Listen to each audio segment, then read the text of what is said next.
খুব তো বলতিস তোকে ছাড়া বাঁচতেই পারবো না, খুব তো বলতিস তোকে ছাড়া কষ্ট হয়, একটা মিনিটও থাকতে পারি না। কিন্তু আজ দেখ তুই ঠিকই আছিস, তুই কেউ ভালোই আছিস না রে।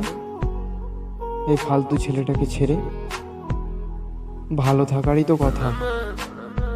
সবার শেষে একটাই কথা বলবো, ঈশ্বর যেন তোকে ভালো রাখেন, যেন তুই সুখে থাকিস। আর প্লিজ কাউকে আর আমার মতো ঠকাস না, কারণ সবাই সমান না রে। তাই বলি কাউকে আর ঠকাস না।